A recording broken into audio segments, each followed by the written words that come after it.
So friends, very good afternoon to all of you. How are you all? Doing great. So I can see some new faces here and lots of old faces. तो friends कैसा लग रहा है आपको सी intermediate में? अच्छा लग रहा है? बेटर फील कर रहे हो? 2 क्लासेस हो चुकी है. प्रोबेबली फाउंडेशन लेवल पे अब तक तो आप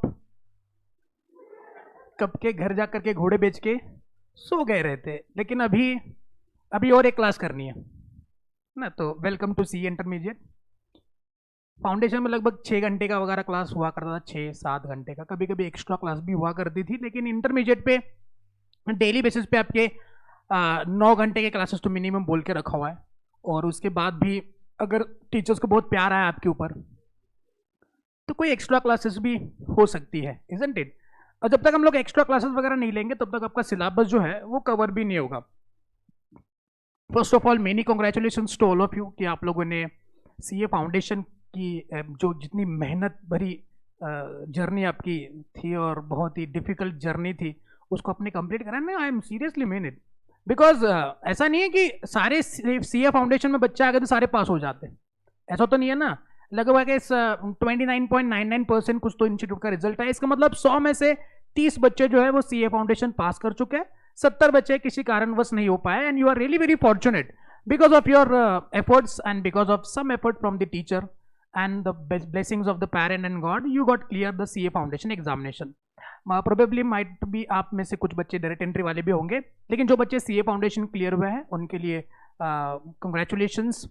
यही जो मेहनत है इससे ज़्यादा मेहनत आपको इंटर लेवल पे करनी होगी और इंटर भी आप लोग इसी अच्छे तरीके से पास हो जाओ, ये हम लोग भगवान से दुआ करेंगे.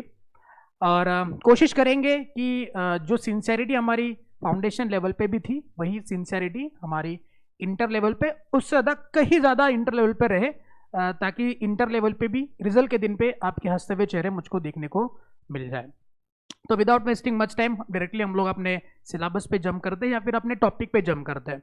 तो मेरा introduction, my name is CA Mohit Prajapati और I will be responsible for your paper number 2 that is corporate and other laws. And group 2 के अंदर ऑडिटिंग का एक सब्जेक्ट आता है और एक स्ट्रैटेजिक मैनेजमेंट का एक सब्जेक्ट आता है छोटा मोटा, उसके लिए मैं रिस्पॉन्सिबल रहूँगा. जैसे आपको पता है नया सिलेबस के अंदर आपको 6 सब्जेक्ट्स देने हैं. पहले ये 8 सब्जेक्ट हुआ करते थे, अभी आपको 6 सब्जेक्ट देने हैं. ग्रुप 1 में 3 सब्जेक्ट आते हैं, ग्रुप 2 के अंदर 3 सब्जेक्ट आते हैं. ग्रुप 1 में पहले सब्जेक्ट का नाम क्या है? Advanced accounting. Very good. And paper number 2 का नाम क्या है? Corporate and other laws. Paper number 3 that is आपका टैक्सेशन वगैरह रहेगा. पेपर नंबर 4, 5, 6 की बात हम लोग बाद में करेंगे. तो जैसे मैंने कहा पेपर नंबर 2 का डिस्कशन हम लोग करेंगे. बहुत मुश्किल है अभी 3 बजे लॉ की पढ़ाई करना, है ना, बिकॉज हौले हौले गर्मी भी बढ़ेगी और दोपहर के 3 बजे पहले अकाउंटिंग और टैक्सेशन ठीक है, मतलब इंटरेस्टिंग सब्जेक्ट्स है.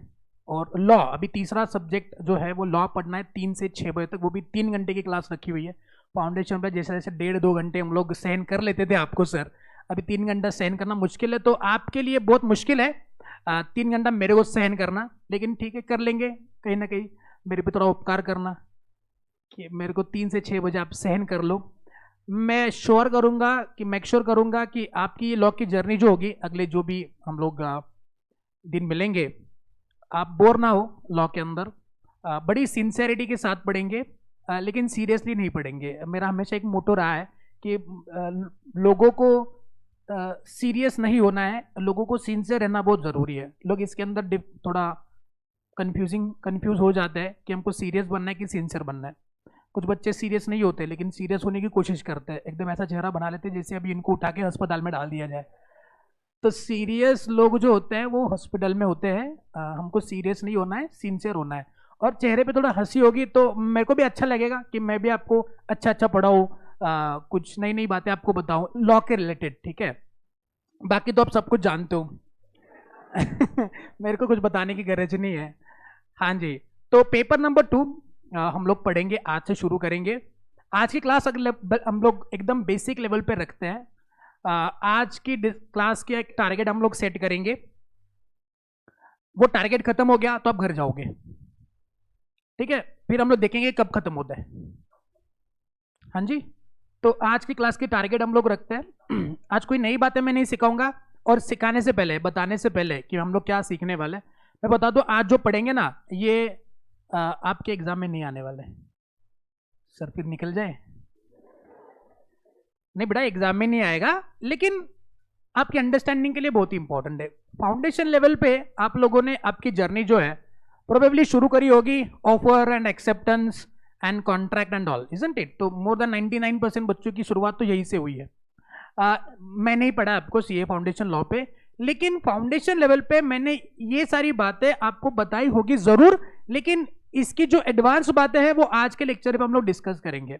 मेरे को पता था कि फाउंडेशन लेवल पे आपको ये सारी बातें, इतनी गहरी बातें बताना पॉसिबल तो मेरे को है, लेकिन ये बातें आप तक कितनी पहुंचेगी ये मेरे को, ये I was not sure about it.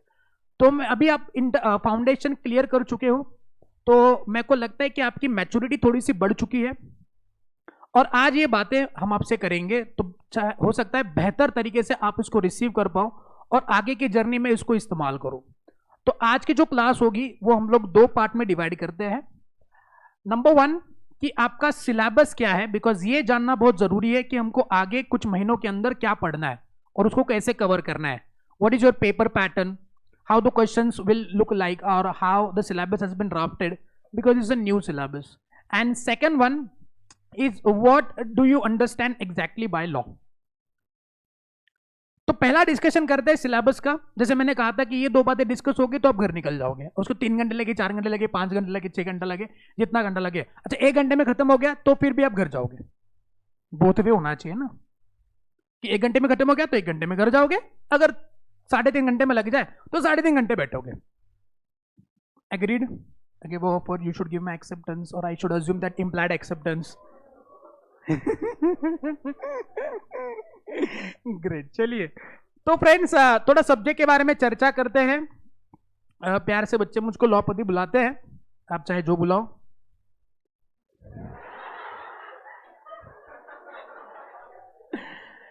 Paper number 2 corporate and other laws.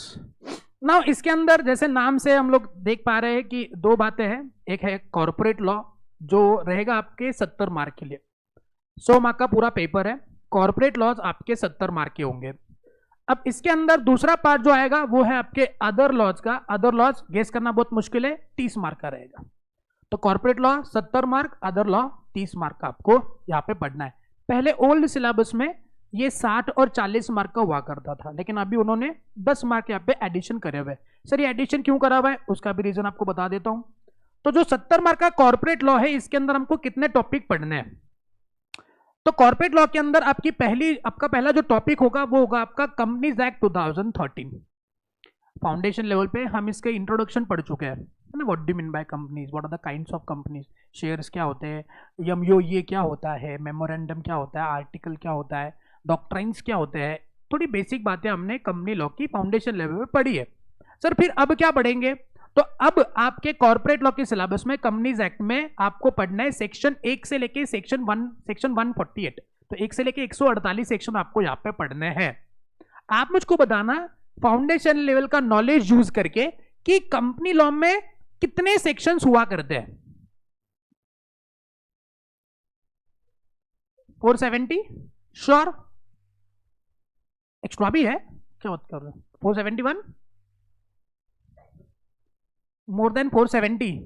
Okay तो मैंने आपको फाउंडेशन पे भी बताया था, अभी वापस एक बार रिपीट करता हूं फॉर योर अंडरस्टैंडिंग कि कंपनीज एक्ट के अंदर जो लास्ट सेक्शन नंबर है वो है आपका 470। क्या कहा मैंने कहा कि कंपनीज एक्ट के अंदर जो लास्ट सेक्शन है वो है 470। Total number of sections are more than 470। Total number of sections are more than 470। Sir ये कुछ समझा नहीं, कुछ हजम नहीं हुई बात, चलो आगे देख लेते हैं। अब सेक्शन 1 से लेके सेक्शन 148 जो पहले आपके 60 मार्क का सिलेबस हुआ करता था वो यहां तक ही लिमिटेड था।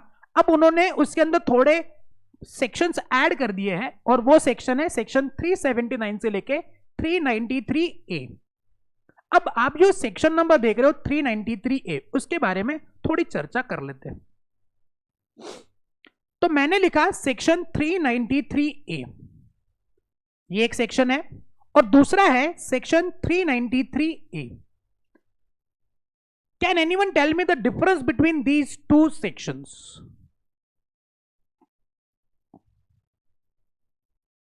Anyone? दो सेक्शन नंबर आपके सामने है, दोनों में क्या डिफरेंस है?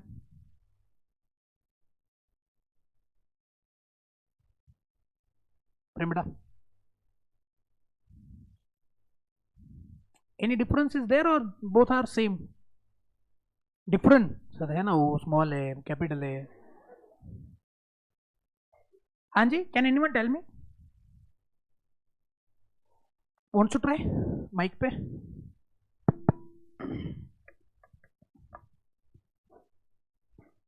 आपके पास रखिए, जिसको चाहिए उसको दीजिए.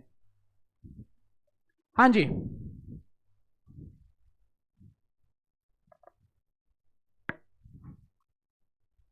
हरीश. नो, चलो मैं बता देता हूं. देखिए यहाँ पे 393A और 393 ब्रैकेट में A लिखा हुआ है, तो दैट कुड बी, ये आपका हो सकता है एक तो सबसेक्शन या फिर ये हो सकता है आपका क्लॉज, कोई भी हो सकता है. लेकिन ये जो है ये A कोई सेक्शन, कोई क्लॉज नहीं है, कोई सबसेक्शन नहीं है, ये आपके सेक्शन नंबर, ये आपका सेक्शन का नंबर ही है 393A. सर ऐसा क्यों करते हैं? सर बहुत सारे सेक्शंस आपको कंपनीज एक्ट में दिख जाएंगे, जैसे सेक्शन नंबर 10A जो आपके चैप्टर 2 के अंदर हमको पढ़ना है. सर 10A क्यों लिखा? 10 के बाद तो 11 आना चाहिए ना.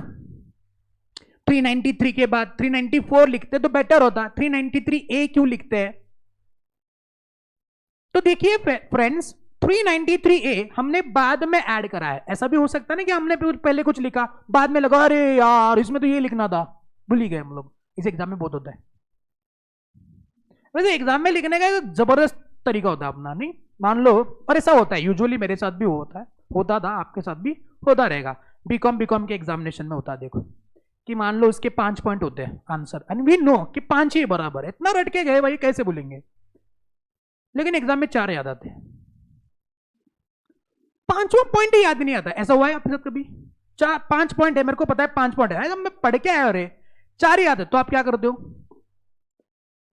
इज्जत से बता ना क्या करते हो? आप क्या करते हो पता है? चौथे पॉइंट का 2 पॉइंट बना करके लिख के आते हो. मन को समाधान 5 लिख के आया मैं. और कई एग्जामिनर को आप समझते हो कि एग्जामिनर वो है, लेकिन वो होता है नहीं. ये सच्ची में आप समझ रहे हो, 4 का 5 बना करके 5 तो लिख के आया ना, 5 समझ करके मां के दे देगा. कभी कभार दे भी देता है और कभी कभार नहीं देता है, मन की शांति. तो वैसे भी लॉ मेकर्स में क्या होता है कि जब वो लिखते हैं लॉ, तो उनको लगता है कि अरे यार इसके अंदर नहीं, ये एडिशन हो जानी चाहिए, या फिर बाद में कुछ ऐसे सर्कमस्टेंसेस पैदा हो जाते हैं जहां पे आपको लगता है कि इस सेक्शन के नीचे ये पॉइंट आना चाहिए या फिर ये नया सेक्शन आना चाहिए. तो फिर एक काम करेंगे ना सर, सेक्शन 471 में लिख दो ना. लेकिन 471 का चैप्टर अलग है. ये बात अगर इनकॉर्पोरेशन के रिलेटेड है तो मेरे को इनकॉर्पोरेशन के चैप्टर में ही लिखना पड़ेगा ना इसको. उसको मैं फॉरेन कंपनी के चैप्टर में क्यों लिखूंगा? अगर इनकॉर्पोरेशन का चैप्टर है तो कंपनी के वाइंडिंग में लिख दूं. कंपनी का वाइंडिंग चैप्टर चल रहा है, मैं लिख रहा हूं कंपनी को इनकॉर्पोरेट करने के लिए ये डॉक्यूमेंट की गरज है. अरे इनकॉर्पोरेशन में लिखना भाई, वो लॉ समझेगा कैसे? बच्चा अगर इन कंपनी इनकॉर्पोरेट करना चाहता है तो वो कहां पढ़ेगा? एक साथ पढ़ेगा ना उनके रूल्स. तो इसीलिए हमने क्या कर दिया, सेक्शन नंबर 11 की जगह पे सेक्शन 10 की जो बात है एडिशनल, जिसका एक नया सेक्शन बनना चाहिए, उसको हमने सेक्शन 10A के नीचे 10A बना करके उसके नीचे लिख दिया. तो 393 भी एक सेक्शन है और उसके रिलेटेड या उस टॉपिक के रिलेटेड एक एडिशनल सेक्शन ऐड करना है, इसलिए हमने 394 या 471 में नहीं लिखा है, हमने उसको 393A में लिख दिया. तो यही पे मैंने आपको 2 एडिशनल सेक्शन बता दिए. मतलब कंपनीज एक्ट का लास्ट सेक्शन नंबर 470 जरूर है, लेकिन टोटल नंबर ऑफ सेक्शन 470 नहीं है, उससे कुछ ज्यादा है. जैसे यहाँ पे आके मैंने 2 ऐड कर दिए तो 472 तो इधर ही हो गए. ऐसे पूरे कंपनीज लॉ को हम लोग पढ़ेंगे तो आपको समझ आएगा कि बहुत सारे सेक्शंस जो है वो इसके अंदर ऐड हो चुके हैं, या फिर टोटल नंबर ऑफ सेक्शन जो है वो इससे कहीं ज्यादा है. और कंग्रेचुलेशंस, आपको सारे नहीं पढ़ना है. आपको कितने पढ़ना है? आपको पढ़ना है सेक्शन नंबर 1 से लेके सेक्शन 148 और सेक्शन 379 से 393A जो नए सेक्शन यहाँ पे ऐड हुए हैं, मतलब आपके सिलेबस के लिए। ये कौन से सेक्शन है? ये सेक्शन है कंपनीज इनकॉर्पोरेटेड आउटसाइड इंडिया, जो आपके पहले सीए फाइनल का सिलेबस हुआ करता था, अभी वो इंटरमीडिएट में ला दिया। एकदम छोटा और बहुत ही सिंपल और बड़ा मजेदार चैप्टर आपके सिलेबस में ऐड किया हुआ है। तो कॉर्पोरेट लॉ के अंदर आपको पहला एक्ट कौन सा पढ़ना है? Come on, companies act 2013। Sir corporate law दुनिया में एक ही है क्या? क्या इसके अलावा और भी कुछ कॉर्पोरेट लॉज होते हैं? इंडिया की बात कर रहा हूं मैं। इंडिया में कंपनीज एक्ट को छोड़ करके और कोई कॉर्पोरेट लॉज है?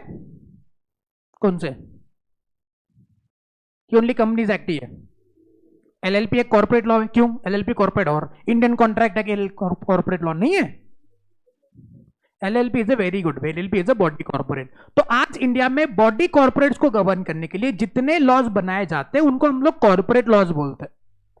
ओके, वैसे लॉ के बहुत सारे प्रकार थे, civil laws, corporate laws, criminal laws, है कि नहीं? तो हम लोग कौन सा पढ़ेंगे? हमको कोई जज नहीं बनना है, ओके हमको कोई जाकर के वकील नहीं बनना, तारीख पे तारीख, नेवर डू दैट। हमको चार्टर्ड अकाउंटेंट बनना है और हमको कॉर्पोरेट सेक्टर में कौन कौन से लॉज एप्लीकेबल होते हैं वो समझना जरूरी है। आगे जाकर के आप कंपनीज को ऑडिट करोगे, तो कंपनीज को ऑडिट करोगे तो ऑडिट करोगे मतलब क्या करोगे? तो ऑडिट करेंगे। वो मेरे को पता नहीं, मैं ऑडिट करूंगा सर। वैसे चार्टर्ड अकाउंटेंट ये वर्ड आपके दिमाग में आने के बाद पहली चीज आपके दिमाग में क्या आती है? जैसे ऑडिट इटसेल्फ, नो? तो चार्टर्ड अकाउंटेंट मींस ऑडिट। तो बताएंगे मुझको कि ऑडिट करना है मतलब क्या करना है? हाँ सर, ऑडिट सर। ऑडिट बहुत सारे ऑडिट्स होते हैं, इनकम टैक्स ऑडिट होता है, जीएसटी ऑडिट होता है। वैसे एक ऑडिट आता है स्टैट्यूटरी ऑडिट, जिसके अंदर बहुत ज्यादा पैसा कमाओगे आप। तो स्टैट्यूटरी ऑडिट होता है किसका है? कंपनीज का। स्टैट्यूटरी ऑडिट माने कंपनीज एक्ट का कंप्लायंस चेक करेंगे कि कोई एक कंपनी कंपनीज एक्ट का कंप्लायंस करती है कि नहीं करती है। तो साला कंप्लायंस जिस बात का करना है वो बात हमको पढ़नी पड़ेगी ना। अगर मेरे को कंपनीज एक्ट ही नहीं पता है तो मैं कंपनीज एक्ट कंपनी ने फॉलो करा है कि नहीं करा है वो कैसे चेक करूंगा? तो I need to first understand कि कंपनीज एक्ट है क्या। तो इसलिए हम लोग कंपनीज एक्ट यहां पे पढ़ रहे हैं और हमको पढ़ना है इतने सारे सेक्शंस। सर बाकी सेक्शन फाइनल लेवल पे, और वो भी आगे सेल्फ पेस में निकल चुका है। पहले तो आपके रेगुलर सिलेबस में था, अब वो सेल्फ पेस में निकल चुका है। तो मेक श्योर करना है कि आप इंटर लेवल पे ही कंपनीज एक्ट के जो बेसिक्स है ना उसको इतना कॉन्क्रीट करके ले रहे हो कि फाइनल में आपको ज्यादा दिक्कत ना आए। आई बात समझ में? तो ये रहा पहला एक्ट कंपनीज एक्ट, और दूसरा जो कहा आपने that is the limited liability partnership act 2008। तो आपने फाउंडेशन लेवल पे लिमिटेड लायबिलिटी एलएलपी एक्ट पढ़ा हुआ है। अब इससे थोड़ी एडिशनल बातें हमको यहाँ पे पढ़नी है। और मैं आपको बताऊं कि कंपनीज एक्ट 2013 अगर आपने ठीक से पढ़ लिया तो एलएलपी एक्ट तो आप खुद से भी पढ़ लोगे। इसका मतलब ये नहीं कि मैं नहीं पढ़ाऊंगा, तो बच्चा रिफंड मांगना शुरू करेगा।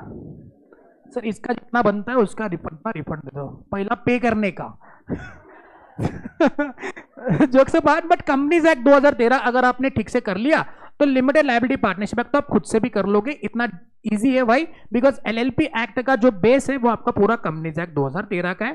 फाउंडेशन पे आपने उसका इंट्रोडक्शन देखा हुआ है तो आप जानते हो कि एलएलपी एक्ट पूरा मतलब लगभग 75% कंपनीज एक्ट के ऊपर ही डिपेंड करता है। तो 70 मार्क के लिए भाई और बहनों कॉर्पोरेट लॉ के अंदर आपको दो पढ़ना है, दैट इज कंपनीज एक्ट 2013, वो भी कौन से? इतने सेक्शंस। और नंबर 2 क्या पढ़ना है आपको? Limited liability partnership act 2008। बात करते हैं अदर लॉज की, 30 मार्क। अब जैसे कॉर्पोरेट लॉ में कुछ सिलेबस ऐड हुआ है तो थोड़ा सेटअप भी करना पड़ेगा ना, बैलेंस शीट टैली होनी चाहिए ना आपकी। तो अदर लॉ के अंदर से आपके 2 टॉपिक उड़ा दिए। ओके, तो अदर लॉ में आपको अभी क्या पढ़ना है? अभी आपको पढ़ना है the general clauses act 1890। Sir companies act के अंदर हम लोग कंपनीज पढ़ रहे थे, कॉन्ट्रैक्ट के अंदर हमने कॉन्ट्रैक्ट पढ़ लिया, एलएलपी एक्ट के अंदर एलएलपी पढ़ लिया। अब ये इस बारे में बताओ, इस एक्ट में क्या पढ़ेंगे? आपको नहीं पता है? इसका मतलब मैं जो पढ़ा वो सही है। मैं गलत पढ़ा, हाँ बोलेंगे सही है। तो जनरल क्लॉजेस एक्ट नाम है ना, जनरल क्लॉजेस एक्ट। क्या पढ़ सकते हैं हम लोग इसके अंदर? What could be all content in this act? Clauses पढ़ेंगे। वाह, कौन से clauses?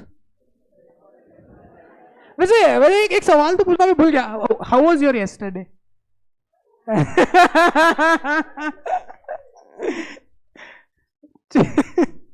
Back to this now, कुछ बच्चे उड़ गए। जनरल क्लॉजेस एक्ट 1897, बताएंगे क्या पढ़ेंगे इसके अंदर? जनरल क्लॉजेस पढ़ेंगे, वेरी गुड। हमने सेल ऑफ गुड्स एक्ट पढ़ा है, बताएंगे गुड्स का डेफिनेशन क्या है? हाँ यस, शाबाश, सरदार खुश हुआ। Goods means any kind of movable property other than, good, very good, very good. मैं भी सीरियसली मेरे को लग रहा है कि आप फाउंडेशन पास हो क्या है। तो मैंने कहा ना, आपने इतनी मेहनत करी फाउंडेशन पे और आप क्लियर हो गए, बहुत डिफिकल्ट एग्जाम आपने पास कर। अरे सच्ची बता, तुम क्यों हंसते हो यार? तुम सच्ची डिफिकल्ट है भाई, कोई सादा लोग पास नहीं होते, कुछ बच्चे फाउंडेशन में निकल जाते हैं, पता है आपको? मतलब नहीं झेपेगा भाई, ये हमसे ना हो पाए। जनरल क्लॉजेस एक्ट की बात कर दे, फाउंडेशन पे हमने एक डेफिनेशन पढ़ी, दैट इज अ गुड्स। तो गुड्स माने any kind of movable property वगैरह वगैरह वगैरह। अब मेरा सवाल ये बनता है कि मूवेबल प्रॉपर्टी का मतलब क्या है और इमूवेबल प्रॉपर्टी का मतलब क्या है? Test to learn, very good. Yes, this is one of the meaning that could be there, कि जो चीज जमीन से जुड़ी हुई है वो इमूवेबल है। अच्छा, anyone? Last bench, what's your name बेटा? अक्षत, बेटा माइक थोड़ा पास ऑन करेंगे पीछे, फटाफट फुर्ती दिखाओ।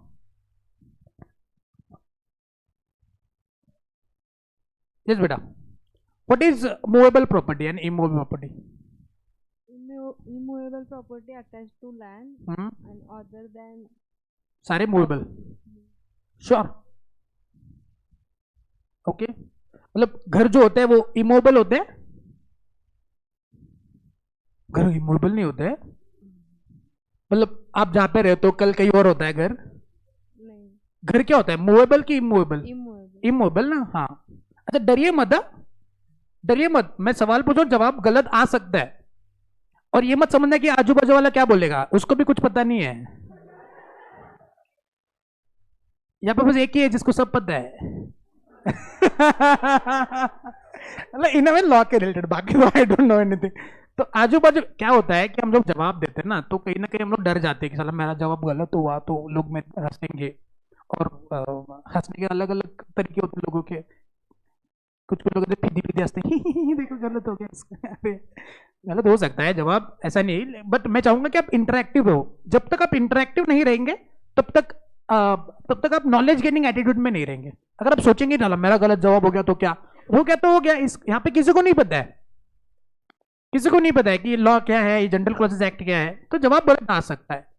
सीन ये है कि आपकी थिंकिंग एबिलिटी डेवलप होनी चाहिए। तो डेवलप कब होगी, जब आप आंसर करोगे। सही निकला तो कांग्रेचुलेशन, नहीं गलत हुआ तो करेक्ट करवा लेंगे।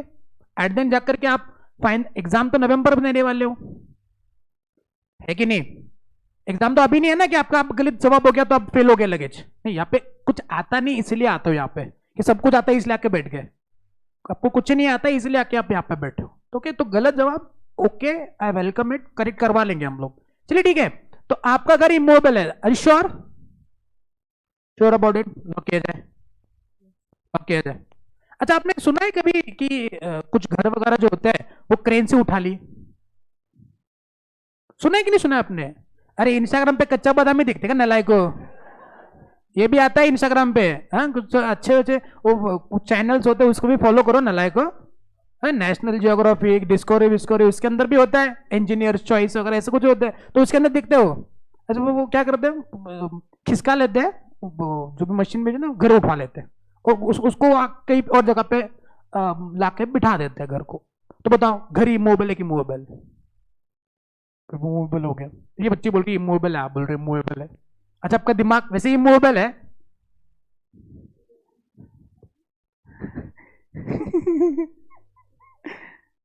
अच्छा, लेकिन बेसिक क्वेश्चन तो अभी उधर का धरा ही है। बताओ मूवेबल इमूवेबल का डिफरेंस क्या? अच्छा, धरती क्या है, धरती मूवेबल की इमूवेबल? इमूवेबल, मूवेबल, मूवेबल है। कल क्लास क्या बाजू वाले के घर पे जाके देखोगे? इधर ही आओगे ना, कहा मूवेबल इमूवेबल? ये इमूवेबल है, मूवेबल थोड़ी ना है ये।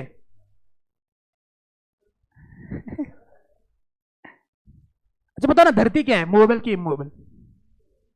मूवेबल है, तो मतलब जमीन से जुड़ी हुई हर एक चीज इमूवेबल, और साला जमीन मूवेबल। वाह वाह वाह। उसे हम लोग पढ़ते ना, ज्योग्राफी में पढ़े हो गया आप लोग, रोटेशन क्या बोलते हैं अंग्रेज वाले लोग, क्या बोलते हैं उसको? हाँ रिवॉल्व से रिवॉल्व, क्या बोलते हैं उसको? हाँ मयूर जी क्या बोलते हैं? हाँ हाँ, जो भी बोला इसने। आसान हिंदी में, धरती जो है वो सूरज के आसपास नहीं, गोल गोल घूमती है। आसपास क्या है, घूमने का आसपास का अराउंड घूमती है ना, और फिर खुद के भी इधर उधर रोटेट हो रही है ना, रोटेट हो रही है, रिवॉल्व हो रही है ना। तो बताओ, रोटेट हो रही है तो मूवेबल हो गया ना। आपको पता है वैसे धरती का स्पीड क्या है रोटेट होने का? मतलब कितने किलोमीटर पर आवर वगैरह, how many kilometres it rotates? मतलब नॉट श्योर अबाउट इट, मैंने भी कहीं इधर उधर इंस्टाग्राम पे वगैरह देखा हुआ है। तो बोलते कि 30 kilometre per minute, not or, 30 kilometre per minute के स्पीड से ये दुनिया घूमती है। तो आर का कितना हो गया? ओ फाउंडेशन मैथ्स, कैलकुलेटर है कि बेचा गया है? निकालिए निकालिए। 180 किलोमीटर एक मिनट पे। ऐसे बेसिक सवालों में गलत हो गया ना, मैं फाउंडेशन का रिजल्ट क्लेम करूंगा आपसे। देखने के बाद ही अंदर अलाउ करूंगा, मामा को बोलेंगे इनका फाउंडेशन का रिजल्ट पहले चेक करो। 1000 किलोमीटर पर, अपने गाड़ी का स्पीड कितना होता है? 80 90 100, 1800 किलोमीटर पर आवर के हिसाब से दुनिया घूमती है। अब बताओ मूवेबल की मूवेबल 1800 किलोमीटर का, समझ रहे हो? मुंबई कितना है यहाँ पे? 500 किलोमीटर रहेगा मुंबई, 450, हाँ to be very precise 500 kilometre मान लो, है ना? तो 500 500 500, फिर 4 बार मुंबई होके आएंगे घंटे में। दुनिया इतने स्पीड से घूमती है। तो बताओ मूवेबल की इमूवेबल? तो साला इमूवेबल होता क्या है? दुनिया में सब मूवेबल है, तो इमूवेबल होता क्या है? तो इसका जवाब तो चाहिए ना मुझको। अगर मेरे को मूवेबल और इमूवेबल प्रॉपर्टी को बाइफरकेट करना है, तो मेरे को मूवेबल और इमूवेबल का डेफिनेशन पता होना जरूरी है। डेफिनेशन क्या है? तो definition of immovable property is given in general clauses act 1897। तो इन शॉर्ट मैं कहूंगा आपसे कि कुछ टर्म्स ऐसे होते हैं जो हम लोग यूजुअली सारे एक्ट्स को पढ़ने के टाइम पे रेफर करते हैं। जैसे सेल ऑफ गुड्स एक्ट के अंदर भी मूवेबल इमूवेबल का रेफरेंस आएगा।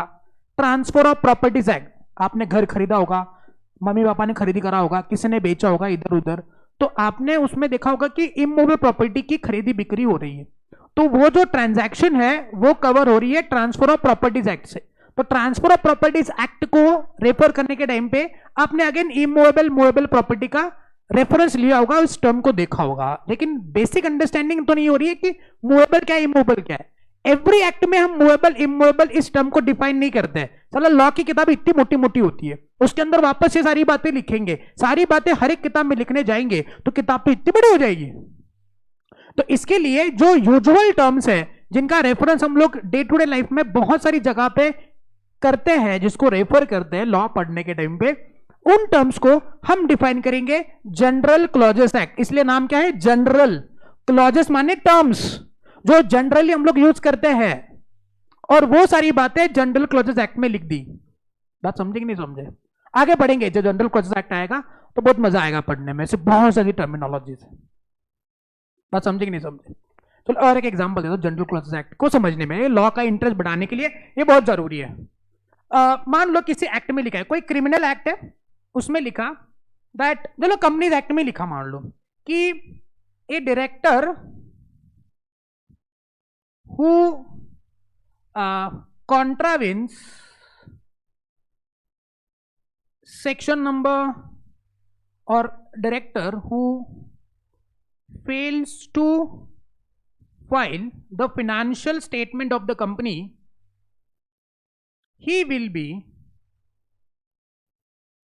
Liable for jail up to 3 years।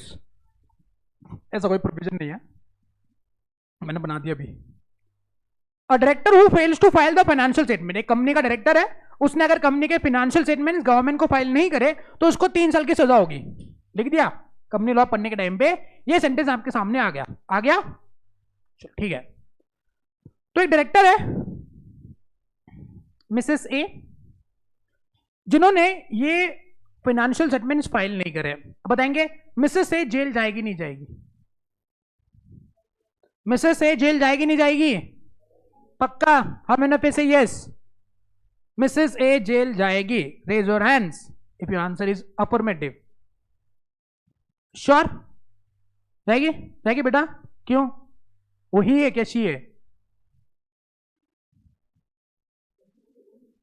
Mrs A है ही है कि शी है? बोले शी है ना, लेकिन लॉ क्या बोलता है? नहीं नहीं, बहुत सीरियस बात कर रहा हूं मैं, क्या है कर रहा हूं, देखो अभी है कर रहा हूं। वापस एक बार शांति से सब लोग पढ़ेंगे, मेरे साथ पढ़ोगे? 1 2 3 start, come on. A director who fails to file the financial statements of a company, he will be liable for a jail। तो बताएंगे मिसेस ए है, मिसेस ए कोर्ट में जाके खड़े हो गई और मिसेस ए ने बोला जज साहब लॉ पढ़ते कि नहीं पढ़ते हो हैं? 3 साल का ज्यादा दो मुझको, मैं शी हूं,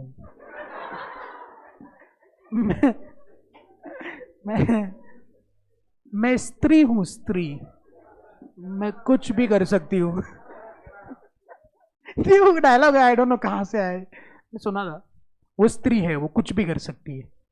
वैसे मैं शी हूं, मैं ही नहीं हूं, और मेरे को आप जेल में नहीं डाल सकते। जज साहब पागल हो गए, बोले चलो ये तो पहली बार आएगा सामने, अब मैं क्या करूं? अब बताओ जज साहब क्या करे, जेल में भेजे कि नहीं भेजे? क्या ये प्रोविजन पर्टिकुलरली मैस्कुलिन जेंडर को अप्लाई करती है या फिर फेमिनिन जेंडर को भी अप्लाई करना चाहिए? बोथ? कहां लिखा है बोथ? ही लिखा है ना। किसने बोला he include she? Sir gender discrimination करने का नहीं इधर। अरे वुमेन एम्पावरमेंट, फेमिनिज्म। हाँ जी, दिल के दुख दर्द को बाहर निकालने की ये जगह नहीं है बेटा। हाँ जी बेटा, कि क्या होगा कि ही इंक्लूड शी और he is he only here? He include she, sure? कहां लिखा है? इधर लिखा है, इधर। अब समझे जनरल क्लॉजेस एक्ट क्या है? ये आपको लॉ इंटरप्रेट करने में मदद करते हैं कि लॉ का सही मतलब क्या है, उसको ढूंढने में मदद करते हैं। जज साहब ऐसा जनरल क्लॉजेस एक्ट फेंक के मुंह पे मारेंगे, बोलेंगे नारी इसको पढ़, मुल्की शिकली।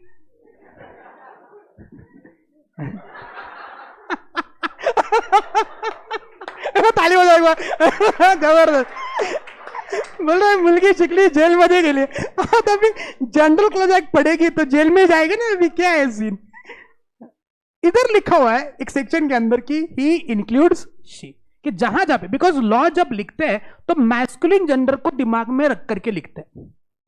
बिकॉज हर जगह पे ही एंड शी ऐसे लिखेंगे तो अगेन लॉ का टेक्स्ट बढ़ जाएगा ना। जैसे मैंने कहा पहली किताब इतनी इतनी हो जाएगी, एवरी टाइम एवरी सेंटेंस में he oblique she, he oblique she, नहीं ही लिखेंगे बस। आप पढ़ने में समझ लो ही includes.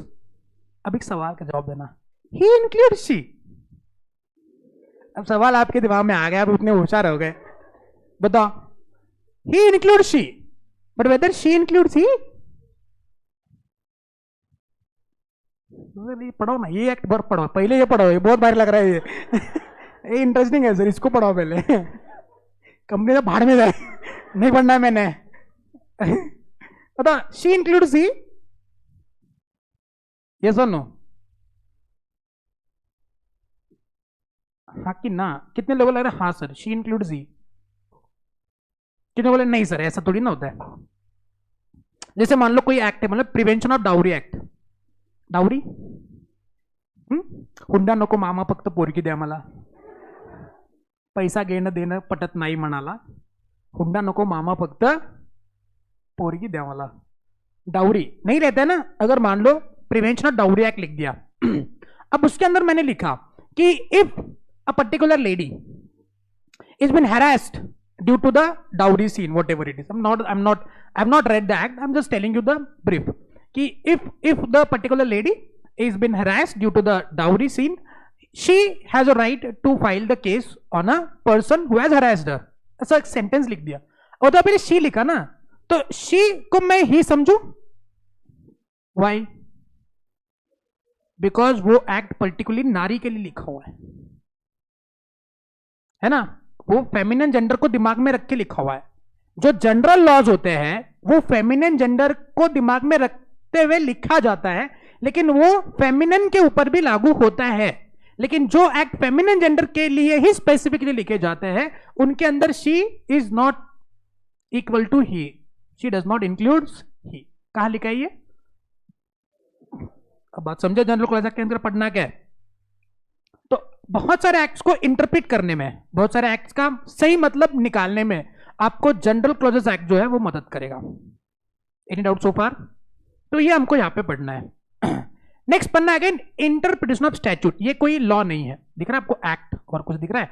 Interpretation of statute act नहीं, ये टॉपिक है, ये रूल्स है. अगेन जनरल क्लॉजेस एक्ट का छोटा भाई समझ लो कि जनरल क्लॉजेस एक्ट भी इंटरप्रिटेशन में मदद करता है, वैसे इंटरप्रिटेशन भी आपको इंटरप्रिटेशन में मददद करता है. इसके अंदर भी बहुत सारे रूल्स बताए हुए, रूल्स, डेफिनेशंस और जो जनरल कंस्ट्रक्शन के नियम है वो जनरल क्लॉजेस एक्ट में.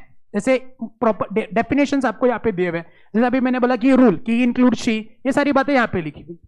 कुछ एडिशनल रूल्स होते हैं जो यहाँ पे लिखे गए इंटरप्रिटेशन ऑफ स्टैट्यूट में लिखे हुए. मसलन अभी आप कंपनीज एक्ट पढ़ोगे, बताएंगे कंपनीज को शुरू करना है तो प्राइवेट कंपनी के लिए कितने लोग मिनिमम चाहिए? 2 चाहिए. और पब्लिक के लिए 3. अरे 2 से 3 7. अच्छा, तो प्राइवेट में मैक्सिमम कितने लोग हो सकते हैं? 200. और पब्लिक में तो अपना रूल निकल करके क्या आता है? हम दो हमारे 200 और पब्लिक में हम 7 है और हमारे unlimited. Very good, very good. अच्छा, तो ये बात कहां लिखी है? कंपनीज एक्ट के सेक्शन नंबर 3 में लिखी है कि अगर आपको कोई प्राइवेट कंपनी शुरू करनी है तो मिनिमम 2 लोग चाहिए और पब्लिक कंपनी शुरू करनी है तो मिनिमम 7 लोग चाहिए. तो पे वर्डिंग क्या है? सेक्शन नंबर 3 को खोल करके आप देखोगे तो आप देखोगे company may be formed with 2 or more persons. A private company के बाद ए प्राइवेट कंपनी. सेक्शन नंबर 3 का कंटेंट यही है, यही वर्ड है. क्या लिखा है वापस एक बार जोर से पढ़ेंगे? ए प्राइवेट कंपनी में बी फॉर्म. इसका क्या मतलब होता है? 2 या 2 से ज्यादा लोगों के साथ आपको प्राइवेट कंपनी शुरू करनी है. वो तो कंपलसरी है कि मैं कर सकता हूं नहीं कर सकता मैं देखूंगा? कंपलसरी है. तो कंपलसरी में वर्ड क्या इस्तेमाल करते हैं? मे की शाल. यहां पे शाल होना चाहिए ना. मे का मतलब क्या होता है? अगर मैंने कहा कि you may do your homework, तो इसका मतलब क्या है? आप होमवर्क करोगे नहीं करोगे ये किसके मुताबिक चलेगा? मेरे क्या आपके? यू में ना. लोग आप बोले सर आपने मे लिखा था. हम करेंगे नहीं करेंगे वॉलंटरी, डायरेक्टिव फोर्स है. मे मतलब डायरेक्टिव फोर्स, डायरेक्शन दिया जा रहा है कि आप कर सकते हो, करो नहीं करो आपके ऊपर है. लेकिन मैंने कहा you shall do your homework regularly, तो ये कंपलसरी है कि डायरेक्टिव है? तो ये कंपल्सिव फोर्स है ना. तो आप बताओ यहां पे क्या लिखना चाहिए? शाल की में? शाल. तो लिखा क्या है? लॉ में को उल्लू के पट्टे है और पढ़ने वाले उससे, पढ़ाने वाला सयाना है क्योंकि वो जानता है इसका सही मतलब क्या है. अब यहां पे हम मे की जगह पे कंपल्सरली शाल पढ़ेंगे. सर यहां पे स्पेलिंग देखो ना, MAY, मे. शाल का स्पेलिंग अलग होता है, मे का स्पेलिंग अलग होता है. ये पढ़ने से पहले इसको पढ़िए, इंटरप्रिटेशन ऑफ स्टैट्यूट। इसके अंदर बहुत सारे रूल्स बताए हुए हैं। इसके अंदर एक रूल आता है, रूल ऑफ एक्सेप्शनल कंस्ट्रक्शन। क्या नाम है? अच्छा, आप डर तो नहीं रहे हो ना? अच्छा, भारी भरकम वर्ड सुन करके बहुत क्या पढ़ना रहे, चूक झाली फाउंडेशन पास झालो। एवढं असतं म्हणजे आधी कळलं असतं तर जरा बरं झालं असतं. म्हणजे who told you to become chartered accountant? Who told you to do chartered accountancy course? You yourself. How many of you are here who has taken the admission to this course on their own? On their own. मैंने खुद ने sir. Majority. Great. Glad to know. और बाकी लोग किसी के बहकाव में आके दोस्त ने बताया. बाकी लोग किसी के बहकाव में आके आए इधर? किसने बताया बेटा? ओ बेटा, किसने बताया? खुद ने डिसाइड करा? अच्छा, अब कितने लोग हैं हाथ तो बगेंगे जो बोले किसी और के कहने पे आए यहाँ पे? किसी और के कहने, मतलब किसी ने बताया कि ये अच्छा होता है कोर्स, करिए। कितने लोग हैं? अभी तो सब लोगों ने हाथ ऊपर थोड़ी ना किया था। अब मैंने ये सीए कोर्स में एडमिशन लिया था मेरे फ्रेंड की वजह से। मेरा एक फ्रेंड एक सीए कर रहा था, वो बोले कि ये बहुत अच्छा कोर्स होता है। मेरे को तो 12th तक पता नहीं था कि सीए नाम की कोई चीज होती है दुनिया में। तो 12th के अंदर वो मेरा फ्रेंड है, वो जो लेके आया प्रोस्पेक्टस है ना, इंस्टीट्यूट प्रोस्पेक्टस मिलता है, कोर्स की इंफॉर्मेशन होती है। तो उसने बताया, मैंने बोला ये क्या है? तो बोल रहे ये सीए नाम का एक कोर्स होता है, चार्टर्ड अकाउंटेंसी। फिर मैं भी करूंगा, दोस्त करेगा तो मैं भी करूंगा ना, तो मतलब मैं भी करूंगा। तो मेरे फ्रेंड की वजह से मैं सीए बना, बट थैंक्स टू हिम कि सीए बना, नहीं तो अदरवाइज कुछ भी नहीं बनता। वैसे कॉमर्स की जिंदगी में रखा ही है। कुछ लोगों ने कॉमर्स में एडमिशन क्यों लिया पता है? सायन्स काय झेपत नाही आणि आर्ट्सला घेतलं तर तोंड दाखवायला जागा नाही, मधलं चालत। सबसे दो सबसे बड़े सब्जेक्ट साइंस और मैथ्स है नहीं। साइंस में मैथ्स को डिफिकल्ट होता है, कॉमर्स में ऑप्शन होता है ना। 11 12 में मैथ्स सब लोग, कितने लोगों का मैथ्स था? 12th में मैथ्स था। Great, pretty number of students, great great great, I am glad. तो कुछ लोगों ने मैथ्स नहीं लेना इसलिए कॉमर्स ले लिया, कुछ लोगों ने बोला मैथ्स नहीं है, फाउंडेशन पे आके साला दिख गया मैथ्स। उससे अच्छी बात है गोला गोला ही करना था। जास्त ए झाले आता बी कर। वैसे नेगेटिव मार्किंग में होता है। क्लास के टेस्ट में आपने ऐसे कराओ, फाइनल एग्जामिनेशन में थोड़ा सीरियस। अब आपने किया होगा क्लास के टेस्ट में, तो ऐसे ही किया होगा ना, A A A A A B B B. Rule of exceptional construction नलायको, बहुत ज्यादा रूल्स है इसके अंदर, मतलब बहुत ज्यादा, मतलब एक 7-8 रूल्स है, जिसके अंदर एक रूल निकल करके आता है, rule of exceptional construction. Now what ever is in front of you, whatever text is in front of you, you have to construe it exceptionally. So you have to now read the may as shall. आपको may को shall read करना होगा यहाँ पे। Sir ऐसा क्यों? तो देखिए, एक कुछ लोग सॉफ्ट स्पोकन होते हैं ना, उनको किसी को डांटना ये करना अच्छा नहीं लगता है, तो लॉ भी वैसे लिखा जाता है कभी कभी। थोड़ा सॉफ्ट स्पोकन में, कंपनी बना रहे हैं ना कि डरा रहे हो, you shall form the company two और मोर पर्सन्स। बच्चा बोले मेरे को नहीं करना है, मेरे को नहीं करना है कंपनी, मैं पार्टनरशिप में खुश हूं, मैं प्रोप्राइटर में खुश हूं, मेरे को पहले डराओगे तो मैं घर में कैसे घुसूंगा?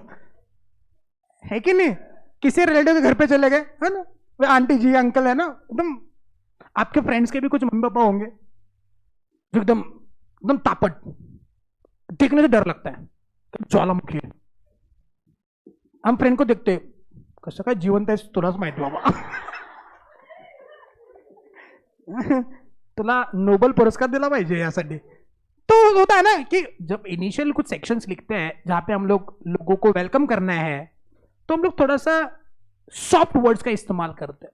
तो ये इनिशियल सेक्शंस है, उसके अंदर मे वर्ड का इस्तेमाल होता है, थोड़ा सा सीवियरिटी को कम करने के लिए इन शब्दों का इस्तेमाल करा जाता है। लेकिन डाउन द लाइन हमको इसको एक्सेप्शनली कंस्ट्रक्ट करना होगा और शाल रीड करना होगा। कोई नलायक उल्लू का पट्टा खड़ा होकर ये नहीं बोल सकता सर यहाँ पे मैं लिखा है, मैं एक बंदे के साथ प्राइवेट कंपनी खोलूंगा। अब आ गया ना अंदर, अंदर आने में तुम्हें यू में, हाँ यू में, अब अंदर आएगा तो डायरेक्ट रिपोर्ट, अब मैंडेटरी रिपोर्ट्स। हाँ एक 1% कंपनी भी आती है, लेकिन प्राइवेट कंपनी खोलना है तो 2। अ पब्लिक कंपनी में बी फॉर्म विद 7 और मोर पीपल। तो पब्लिक कंपनी 7 लोग चाहिए बेटा, 7 लोगों से कम है तो पब्लिक कंपनी नहीं हो सकती तुम्हारी, सही बात है। दूसरा एग्जांपल इसके अंदर देखते हैं एक्सेप्शनल कंस्ट्रक्शन का। हम अभी पढ़ेंगे अपने सेकंड सेशन के अंदर कि लॉ को बनाते कैसे। हाँ बेटा छोड़ूंगा अभी से देख रहे। तो आप बताएंगे मुझको, लॉ जब पास होता है, फाउंडेशन का ज्ञान इस्तेमाल करेंगे अभी, जब लॉ बनता है तो एट देन साइन कौन करता है? प्रेसिडेंट साहब साइन करते हैं ना। तो प्रेसिडेंट साहब साइन करेंगे फिर जाके लॉ बनेगा। ये बात कहां लिखी होगी? वेरी गुड, कॉन्स्टिट्यूशन में लिखी होगी। तो कॉन्स्टिट्यूशन में क्या लिखेंगे हम लोग? A president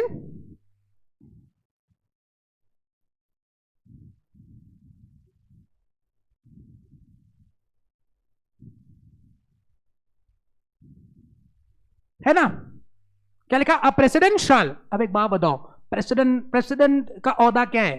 is the first person, head of the 3 what can say, क्या होता है वो नेवी आर्मी, क्या होता है उसको, आर्म फोर्सेस, हाँ यस। तो इज हेड ना, is a chairman kind of thing, head of the all 3 arm forces. इतना बड़ा आदमी प्रेसिडेंट, उसको आप शाल बोलोगे? ये बाप को आंख दिखाने से हो जाएगा? बाप बाप होता है भाई। अच्छा मम्मी भी कम नहीं होती?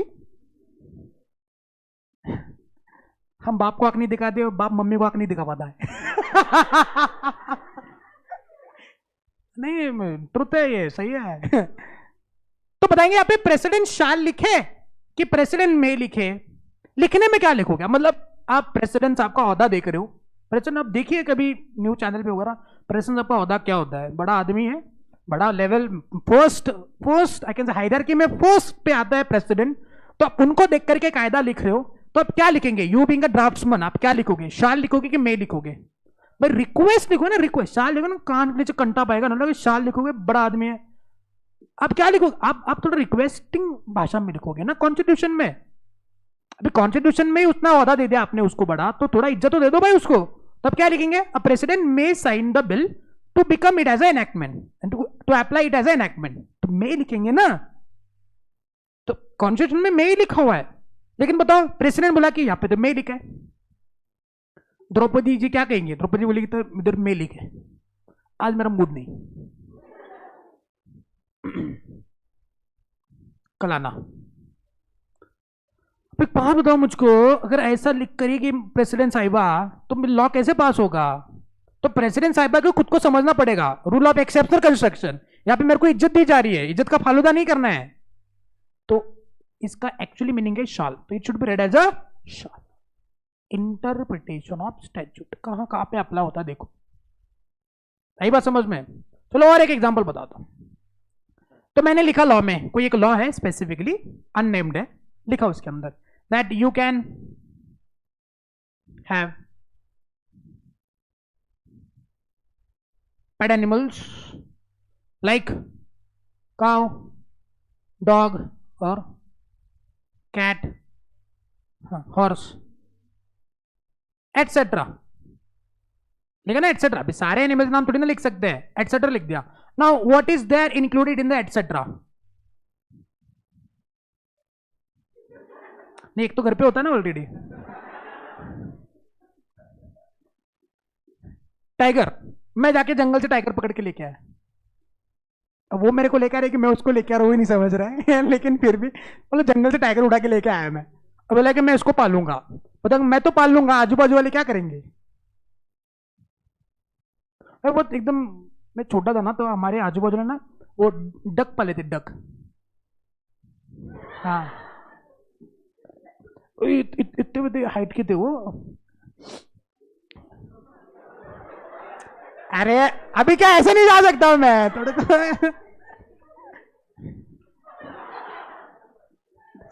इतने थे डक, ये ऐसे इतने थे। तो एक नहीं में 10-12 थे, तो हमेशा घर से तो बाहर निकलते थे, हमको घर से बाहर निकलना मुश्किल हो गया था हमारा। अब छोटे तो डर लगता था ना। तो बताओ डक का ये सीन है, किसी ने टाइगर पाला तो कोई टाइगर लेके आ गया, बोल रहा है कि नहीं मैं पाल सकता हूँ टाइगर। तो क्यों पाल सकते हो भाई, लॉ पढ़ो क्या लिखा है, you can have a pet animals like cow, dog, cat, horse etcetera. Etcetera माने इत्यादि, इत्यादि माने कुछ भी। एटसेट्रा में क्या होता है, यू शुड कंसिडर योरसेल्फ ना। So can I have a tiger as a pet animal at my home, क्यों, मेरे को परवड़ता है, पेट एनिमल नहीं है। तो एटसेट्रा में क्या आएगा यार, ये बड़ा दिक्कत है यार।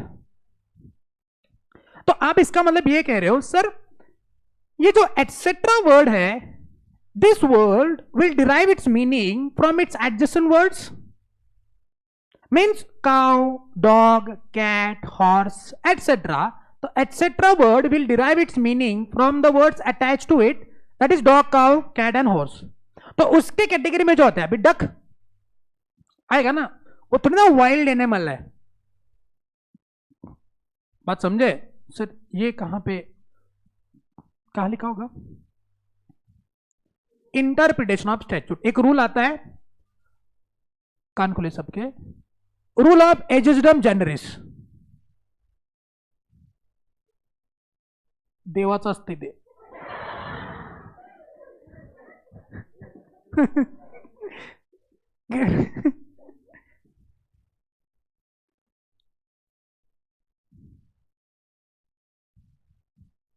एजिस्डम जेनरिस लैटिन वर्ड है, ये आएगा समझ में आ जाएगा, जो भी है निकाल दो उसको, डर जाएंगे बच्चे, कल से आना बंद कर देंगे इधर।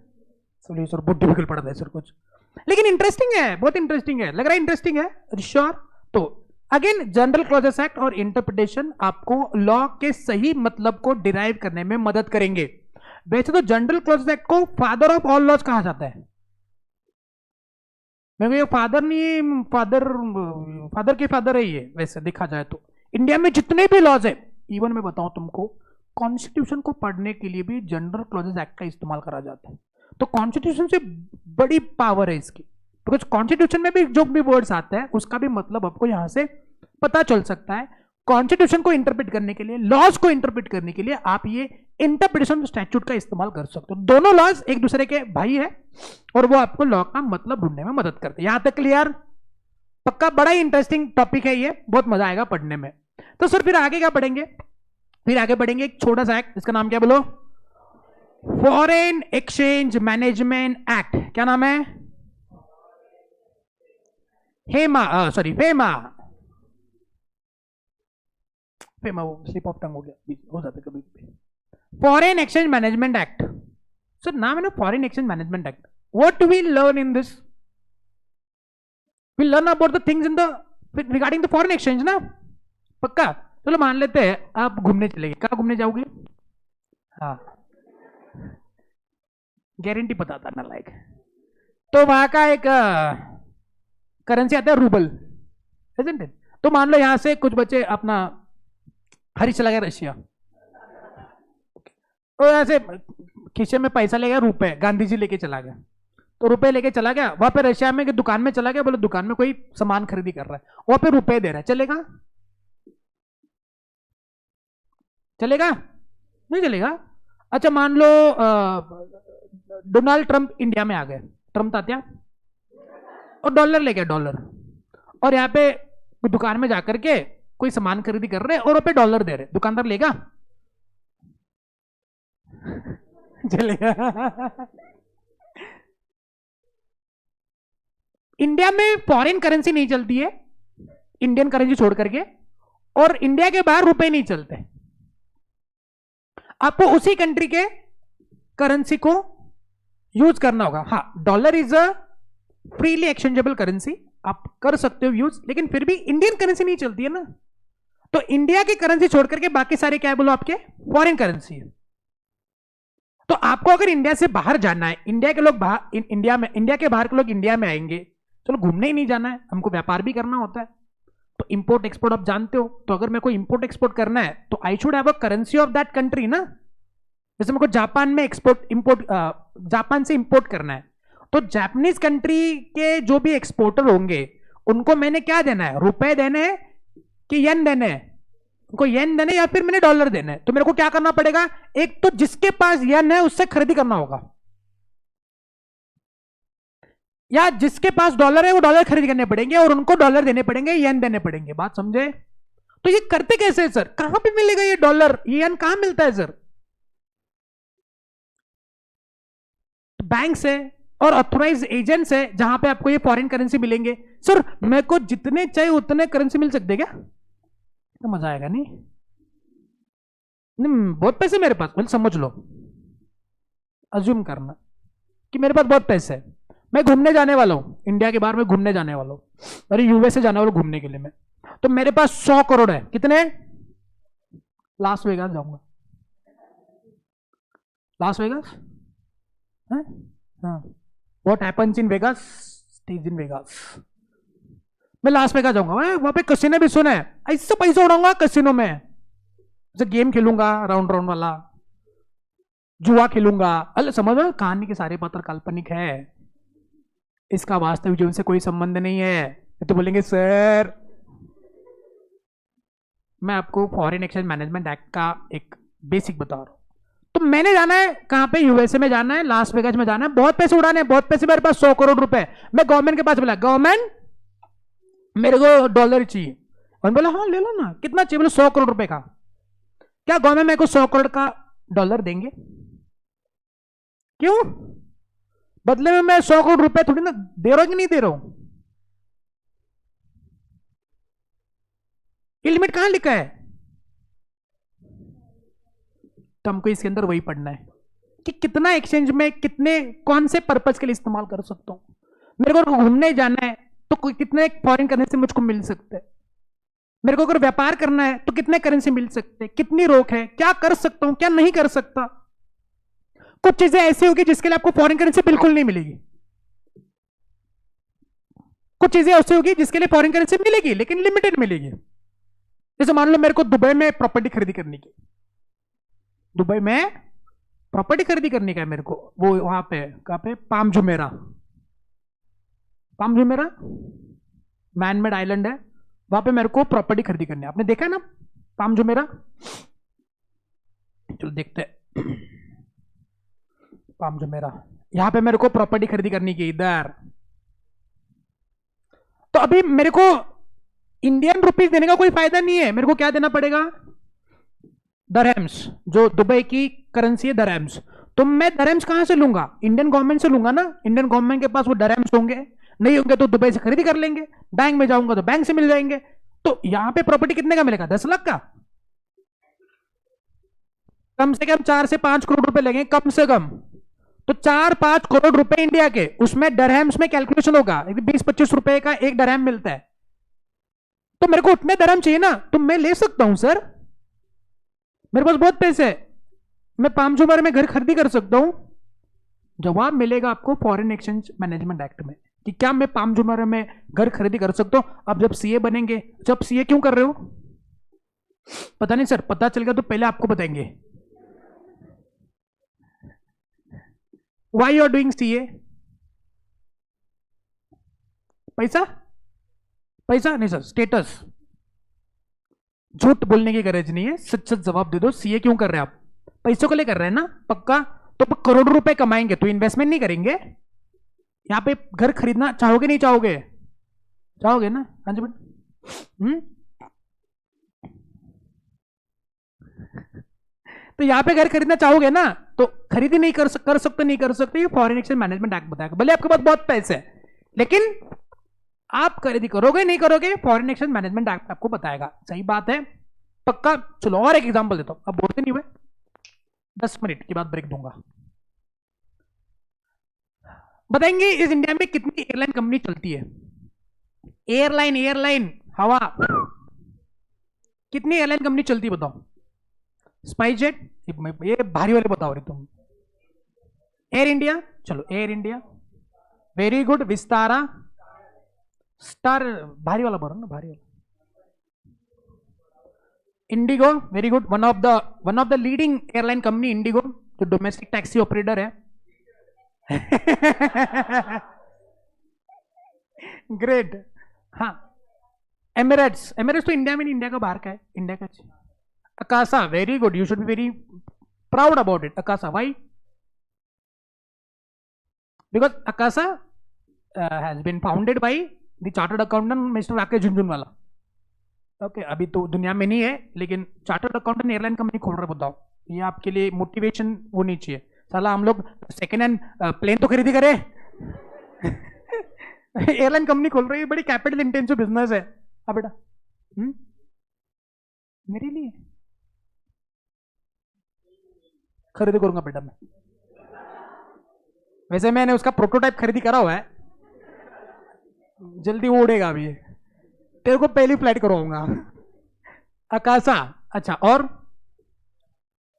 स्टार नेशनल लेवल पे ऑपरेट करते हो, उसकी बात करो। चलो ठीक है, इतना काफी। इन एयर इंडियन क्या लिखा? Air India. वैसे एयर एशिया भी है जो आई गेस, ओके। वैसे एयर इंडिया और एयर एशिया, विस्तारा, ये एक ही ग्रुप ऑपरेट करता है। Very good, Tata. अब थोड़ी बात करते हैं विस्तारा। अब विस्तारा एयरलाइन जो है, इसको दो कंपनी मिलकर चलाती है। वेरी गुड, हमने जॉइंट वेंचर के अंदर इसको पढ़ा हुआ था, जॉइंट वेंचर के डेफिनेशन में। एक है टाटा एयरलाइन, यानी कि टाटा ग्रुप की बात करते हैं, और दूसरी है सिंगापुर एयरलाइंस। इनका जॉइंट वेंचर है टाटा सिया। कौन सी सिया? टाटा सिया एयरलाइन कंपनी, ये उनका जॉइंट वेंचर है। जॉइंट वेंचर कंपनीज के अंदर पढ़ेंगे ना, तो जॉइंट वेंचर का एक क्लासिक एग्जांपल है टाटा सिया। इसके अंदर टाटा ने 51% का स्टेक लिया हुआ है, यानी कि विस्तारा का जितना टोटल शेयर कैपिटल है उसमें से 51% टाटा एयरलाइन का है, और Singapore airline 49% stake Tata SIA के अंदर रखते हैं। अब सिंगापुर एयरलाइंस, सिंगापुर का एयरपोर्ट देखा है कभी यूट्यूब पे? चंगी एयरपोर्ट है, चंगी ना, one of the best airport. लोग एयरपोर्ट घूमने के लिए सिंगापुर जाते, बताओ। मतलब एयरपोर्ट चले गए तो आपको लगेगा नहीं हम लोग एयरपोर्ट में है, इतना बड़ा फाउंटेन, ये वो, जबरदस्त। मतलब वन ऑफ क्या, world's best airport is Singapore है। और जो इतना बड़ा एयरपोर्ट बनाते हैं, इतना भारी वाला एयरपोर्ट बनाते हैं, उनकी एयरलाइन कंपनी कितनी अमीर होगी? क्या उनके पास इतने पैसे नहीं है कि वो इंडिया में आकर के कंपनी खोले और खुद अपना ऑपरेशन करे? उनको टाटा के साथ कोलैबोरेट करने की क्या गरज है?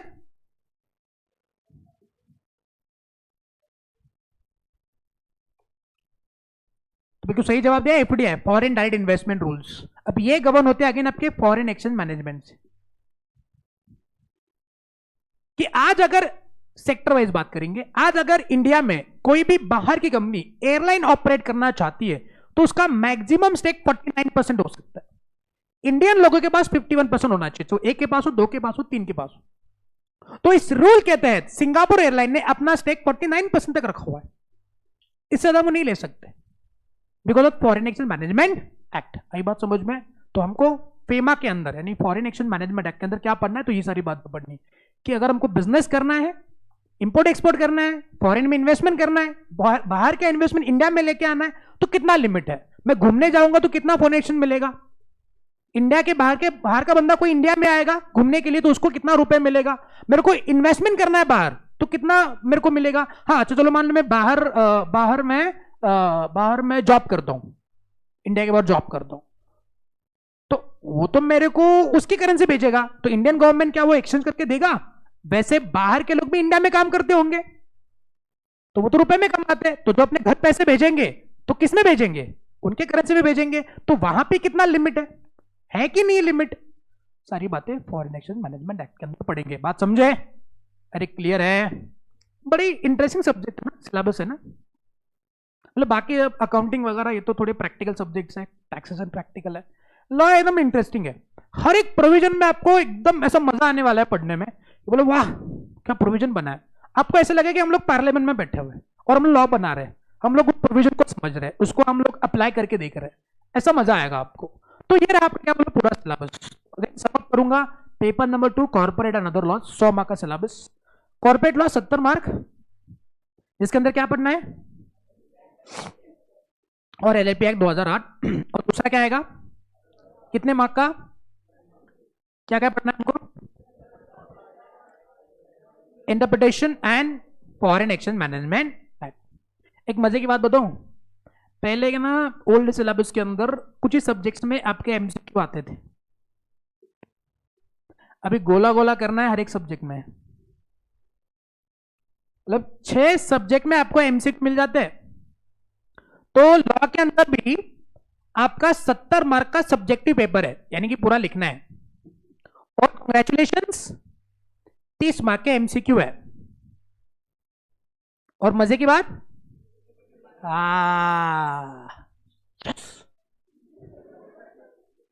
यहां पे कर सकता हूं मैं A B B B C, कोई नेगेटिव मार्किंग नहीं है, और सबसे इंपॉर्टेंट रीजन भी नहीं लिखना है। तुम ए लिखो तुम्हारी मर्जी है, तुम बी लिखो तुम्हारी मर्जी है, देखिए मर्जी मर्जी खेलने जाओगे इंस्टीट्यूट की खपा मर्जी हो जाएगी। टारगेट सेट होना चाहिए कि 30 में से, मैं बोला अगर आपका अच्छा प्रिपरेशन हुआ है ना, मैं बताऊं आपको, अच्छा प्रिपरेशन हुआ है ना तो 30 में से 30 नंबर आ सकते हैं। लेकिन चलो provision and contingencies, principle of conservatism accounts के अंदर पढ़ते हो ना, कम से कम 25 मार्क तो आने ही आने चाहिए। 30 में से 25 नंबर तो आपके आने ही चाहिए। तो पासिंग के लिए लगते कितने, 40 लगते। 70 में से कितने कमाने हैं, 40, 15 कमा लोगे तो 40 हो गया ना। और एक्टिकल के लिए कितना चाहिए, 50 चाहिए। तो यहां से 25 और 70 में से कितना कमाना है, साला 70 में से 25 नहीं कमा सकते हो तो तुम पोगो देखो भाई,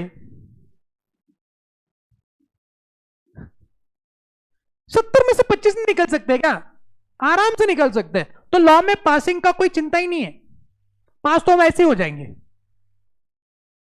पास तो हम ऐसे ही हो जाएंगे।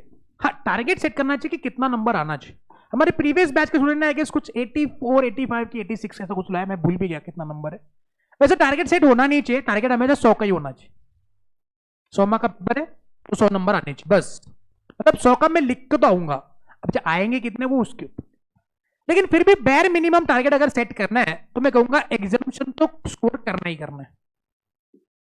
तो 60 नंबर तो आपको जैसे जैसे करके लाने ही लाने, कम से कम 60 मार्क तो लाने ही लाने। उसके ऊपर 70, 75, 80, 85, 90, 90 तो किसी ने स्कोर नहीं करे तो मैजिकल नंबर। प्रैक्टिकल सब्जेक्ट में 90 स्कोर हो सकता है, मतलब करा भी है बच्चों ने स्कोर, लेकिन थियोरेटिकल में 90 स्कोर करना मतलब ये बड़ी अचीवमेंट है। मैं चाहूंगा यहाँ में से इसमें से कोई हो या सब वो ऐसे लोग निकल करके आए जो लॉ में 90 स्कोर कर रहे हैं, बड़ा ही मैजिकल नंबर है। स्कोर कर लिया तो लाइफ जिंगा डाला। 85 के आसपास स्कोर करा है बच्चों ने, अब तक वो नंबर क्रॉस नहीं करा है, तो मैं कहूंगा मिनिमम बैर मिनिमम 60 तो टारगेट रखना ही रखना है। आगे आप जितना स्कोर करना चाहो उतना, और एकदम सिंपल है। पूरे 6 पेपर में से सबसे इजी अगर कोई पेपर है तो यही पेपर है आपका, सिलेबस वाइज भी देखा जाए फिर भी, और अगर मैं बात करूंगा डिफिकल्टी वाइज भी, सबसे इजीएस्ट पेपर आपका 6 में से यही होने वाला है। एक बात समझ में, अगर मैं एमसीक्यू 70-30 में डिवाइड करूंगा तो कॉर्पोरेट लॉ डिस्क्रिप्टिव में से 49 मार्क्स का आएगा और अदर लॉ 21 मार्क का आएगा। सर ये कहां से आ गए नंबर, बच्चा सोच रहे हैं कहां से लाया है, अब बताओ। कॉर्पोरेट लॉ सब्जेक्टिव 49 मार्क्स का आएगा और एमसीक्यू 21 मार्क का आएगा, कुल मिला के 70। अदर लॉ सब्जेक्टिव 21 मार्क का आएगा और एमसीक्यू 9 मार्क का आएगा, कुल मिला के 30। तो 100 मार्क का जो आपका पेपर है उसको हम लोग ऐसे डिवाइड करते हैं। और एमसीक्यू के लिए कुछ इंस्ट्रक्शंस, कोई नेगेटिव मार्किंग नहीं, कोई रीजनिंग देने की गरज नहीं है। हाँ, कई बार आपको केस बेस्ड एमसीक्यू भी आ सकते हैं। केस बेस्ड यानी कि आपको केस दिया जाएगा, स्टडी दिया जाएगा, केस स्टडी प्रैक्टिकल क्वेश्चन, उसके नीचे कुछ एमसीक्यू दिए जाएंगे, कुछ एमसीक्यू डायरेक्टली आएंगे कि कोई कमर है उसका कोई रेफरेंस नहीं किसी के साथ। कई बार स्टोरी दी जाएगी, उसके नीचे क्वेश्चंस होते हैं 4-5, उसको आंसर करना है, बाकी रेगुलर लेंगे। आपको पेंसिल का इस्तेमाल करना है, उसमें एमसीक्यू में एक ओएमआर शीट मिलेगी आपको, जैसे अपने फाउंडेशन पे करा होगा। ब्लैक पेंसिल का इस्तेमाल करना है उसको राउंड करने के लिए, और आपको एमसीक्यू का जो क्वेश्चन पेपर होगा वो वापस देना पड़ेगा। जैसे आपने मैथ का और इको का करा होगा, जैसे यहाँ पे भी डिस्क्रिप्टिव जो पेपर होता है वो आपको मिल जाता है घर पे, आप लेके आ सकते हो। एमसीक्यू का चोरी छुपे लेके आने का मैं फी दिया, वापस देने का उसको। कुछ लोग होते हैं नालायक, प्रीवियस बैच के बच्चे ना, कुछ लेके आए मेरे को फोटो खींच के भेजते, सर एमसीक्यू का पेपर, अब मैं क्या बोलूंगा, कंग्रेचुलेशन सर। सर फिर हमारा रिजल्ट नहीं मिलता है? मिलता है। गलती से कोई बच्चा लेके आता है, जो एग्जामिनर होता है वो भी भूल जाता है, लेकिन अगर आपको याद है तो याद से पेपर दे के आना भाई। इंस्टीट्यूट पे कहाँ अपना भरोसा कर, अपनी जान उसमें अटका मत रखना, पेपर वो वापस दे के आना। हाँ जी, किसी को दिखाना नहीं होता है पेपर। ओके, कोई आपको नोबल या फिर ऑस्कर नहीं देने वाला है कि एमसीक्यू पेपर लेके आया इसको अवार्ड दो, ऐसा कुछ नहीं होता है। सही बात है। तो ये आपका क्या बोला, पेपर। सर ये पढ़ने के लिए किताब किताब चाहिए सर, किताब। आपकी जान उसमें आपकी पड़ी रहती है ना, पुस्तक कवा मिलना, ये अंधश्रद्धा है भाई। ये बुक अंधश्रद्धा होती है, सब इधर होता है। समझे नहीं समझे? जब आप सीए बन गए, मान लो एक इमेजिन आप सीए बन गए और आप कैबिन में बैठे हो, मस्त ठंडा ठंडा इसी 21-22 पे चल रहा है, क्लाइंट आपके सामने है और क्लाइंट ने पूछा आपको, sir I wanted to incorporate one company, what is the procedure for that, can you just guide me regarding that. तो किताब निकालेंगे, ये लिहून घे अरे यार इधर होता है भाई, तुम कहाँ किताब खोल करके। तो ये अंधश्रद्धा है। लेकिन हाँ, कि पढ़ने के लिए किताब तो आपके सामने होनी चाहिए ना। तो किताब आपको क्या क्या मिलने वाली है, तो वैसे कॉर्पोरेट लॉ के 2 मॉड्यूल्स आपके सामने होंगे। ये जो कंपनी लॉ का जो मॉड्यूल है, इसको मैं 2 पार्ट में डिवाइड करता हूँ। उसके अंदर आपका एलएलपी पे आएगा, तो 3 मॉड्यूल आपको मिल जाएंगे, वॉल्यूम 3 मिल जाएंगे। इसके साथ एक एमसीक्यू का बुकलेट भी है, वो भी आपको मिल जाएगा। पहले मैं एक समरी बुक दिया करता था, शॉर्ट बुक, वो भी मेरे पास है, लेकिन मैं दूंगा नहीं। ये रिएक्शन एक्सपेक्टेड था। अर्जुन बोलो को नहीं, मैं चेक करना चाहता हूं कि शॉर्ट बुक पे प्रिपरेशन अच्छा होगा कि हम क्लास में नोट्स बनाएंगे उससे प्रिपरेशन अच्छा होगा। मैं चेक करना चाहता हूं, बिकॉज क्या है कि ये शॉर्ट बुक वगैरह मैं बना के दूंगा, समरी बुक बना के दूंगा। So that is the thing कि ये मैंने बनाया, आप बस उसको रख रहे हो। कुछ लोग तो उसको खोल के पढ़ते भी नहीं, तो चाहो तो मैं दे सकता हूं, लेकिन मैं नहीं देना चाहता हूं। बिकॉज एक काम करेंगे हम लोग इस बैच के लिए, हम लोग खुद क्लासरूम के अंदर उसके नोट्स बनाएंगे, खुद अपनी भाषा में कि साला ये सेक्शन नंबर क्या है, वो सेक्शन क्या है, खुद लिखेंगे सब बात, और उसी को हम लोग यूज करेंगे for the purpose of revision. तो उसका मजा अलग है। Instead of going with the market trend, instead of going with the kind of चिकनी चुपड़ी बातें, वी शुड यूज आवर देसी फॉर्मूला कि हम लोग खुद लिखेंगे, खुद रिवाइज करेंगे, और प्रिपरेशन अपना खुद का होगा, खुद नोट्स निकालेंगे। सही बात है। तो वो तरीका हम लोग फॉलो करेंगे। रिफंड मांगने आने का नहीं, किसी शॉर्ट बुक का उतना पैसा रिफंड चाहिए मुझको। ठीक है, तो ये कुछ इसके साथ एक एमसीक्यू का बुकलेट मिलेगा, उससे हम लोग लॉ का प्रिपरेशन करेंगे। सही बात है। तो अपना पहला पार्ट तो कंप्लीट हो गया आज के लेक्चर का, दैट इज सिलेबस क्या। अभी हम लोग ब्रेक लेते हैं छोटा सा, ब्रेक के बाद हम डिस्कस करेंगे ये साला एक्चुअली लॉ चीज होती क्या है। ओके चलिए, सो ब्रेक के बाद मिलते हैं। Have a break.